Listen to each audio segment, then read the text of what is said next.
अखिल चौधरी नाम का लड़का समस्तीपुर के एक ट्रेन में टीटी बनकर घुसता है और टीटी बनकर घुसने के बाद वो अलग अलग पैसेंजर के पास जाकर उनका टिकट चेक करने लगता है। एकदम से उसका कपड़ा, उसके गले में आई कार्ड था और उसका पूरा वेशभूषा टीटी जैसा ही था और वो जाकर अलग अलग लोगों से टिकट चेक करने लगता है। कभी कभी तो फाइन काटने की बात भी करता है और कई लोगों से जिनके पास टिकट नहीं था उन लोगों से पैसा भी ले लेता है। अब टीटी को समझ देखकर सब लोग डर जाते हैं। जिनके पास टिकट नहीं होता है वो भी सोचते हैं कि जल्द से जल्द कैसे भी टीटी साहब को मैनेज कर लिया जाए ताकि ट्रेन में कोई हमको तंग ना करे। लेकिन किसी को कानो कान खबर नहीं थी कि जिस टीटी साहब को वो लोग टीटी साहब समझकर पैसा दे रहे हैं वो असल में एक फर्जी टीटी साहब हैं। वो तो टीटी है ही नहीं। ये कहानी समस्तीपुर की है।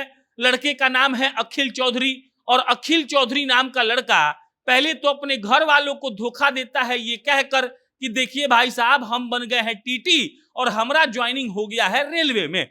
बकायदा अखिल चौधरी अपने घर वालों को ज्वाइनिंग लेटर दिखाता है कि देखिए हमको रेलवे ने ज्वाइनिंग लेटर भेजा है, अब हम टीटी बन गए हैं इस जोन के। और उसके माता पिता को लगता है कि उनका बच्चा अब कामयाब हो गया, अब वो टीटी बन गया है। टीटी साहब टीटी बन जाते हैं।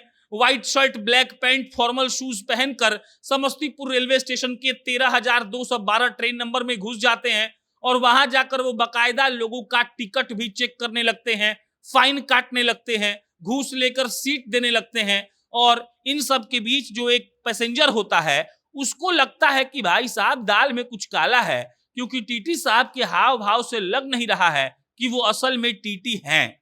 उसके बाद उसी ट्रेन में बैठा एक पैसेंजर टीटी साहब यानी कि अखिल चौधरी का फोटो खींचता है और फोटो खींचकर वो रेल विभाग को भेज देता है। वो कहता है कि आप लोग इसकी जांच करवाइए, हमको लगता है कि ये आदमी जो टीटी के रूप में आकर यहाँ पर टिकट चेक कर रहा है ये टीटी नहीं है।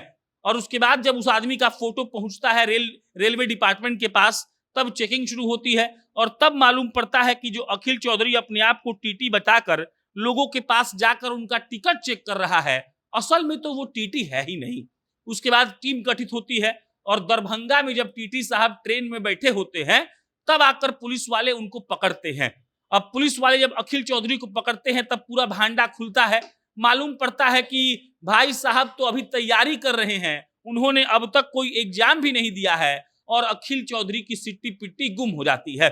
पुलिस वाले जब उनसे पूछते हैं कि तुम ये क्यों कर रहे थे, तब वो सीधा इनकार कर देता है। वो कहता है कि नहीं नहीं, हम तो कुछ कर ही नहीं रहे थे, हम ट्रेन में बैठकर जा रहे थे कहीं। लेकिन उनके पास तो फोटो था जो एक पैसेंजर ने भेजा था और जब पुलिस वाले वो फोटो दिखाते हैं तब पूरा मामला खुलता है।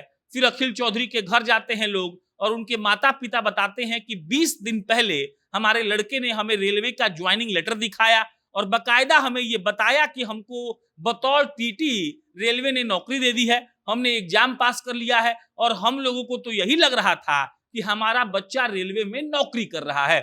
जब असलियत माँ बाप के सामने आती है तो उनके भी पैरों तले जमीन खिसक जाती है। वो भी नहीं समझ पाते हैं कि भाई साहब ये क्या हो रहा है। जो बच्चा ये कहकर घर से निकला था कि हम तो रेलवे में नौकरी करने जा रहे हैं, वो बच्चा असल में रेलवे में नौकरी करने गया ही नहीं था, उसकी तो नौकरी लगी ही नहीं थी और वो झूठा शर्ट पैंट जूता पहनकर रेलवे के किसी बोगी में घुसकर किसी ट्रेन के और वहां चेक कर रहा था टिकट।